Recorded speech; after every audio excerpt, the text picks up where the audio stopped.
Polresta Denpasar akhirnya membeberkan kasus bentrok yang terjadi di simpang Jalan Pulau Roti, Jalan Batas Dukosari, Banjardukuh, Pesirahan, Pedungan, Denpasar Selatan. Ternyata pertikaian terjadi karena berselisih saat menagih hutang.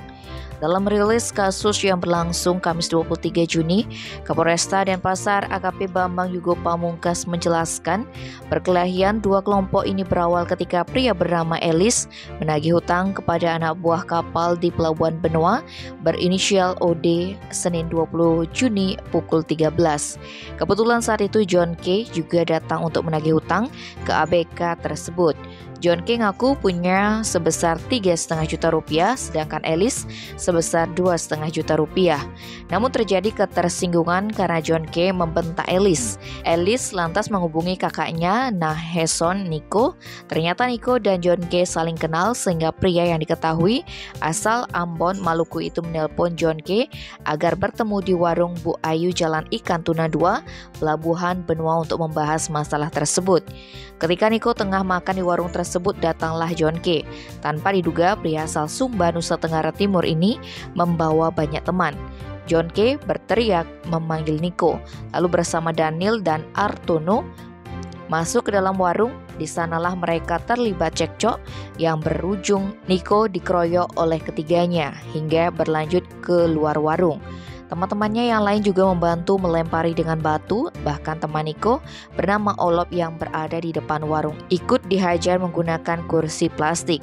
Akibatnya Niko terluka di kepala dan dirawat ke RSAD. Setelah itu datanglah aparat Polsek Benoa mengamankan Artrono dan Daniel. Sementara John K kembali ke kosnya di Gang Merpati, Jalan Batas Dukosari bersama teman-temannya yang lain. Waktu itulah datang orang diduga dari Ambon dan terjadi bentrokan saling lempar batu. Di tengah-tengah bentrokan, pemuda bernama Fernando Ben Patiwell yang baru pulang dari rumah temannya melintasi TKP. Tiba-tiba John K dan kelompoknya mencegat Fernando. KTP dan HP miliknya digeledah dan ditanyai asal dari mana. Korban pun mengakui dari Ambon. Tanpa diduga, para tersangka ingin menahannya karena disebut sebagai mata-mata orang Ambon, mengingat berasal dari daerah yang sama dengan Niko. Padahal korban tidak tahu apa-apa tentang masalah yang terjadi.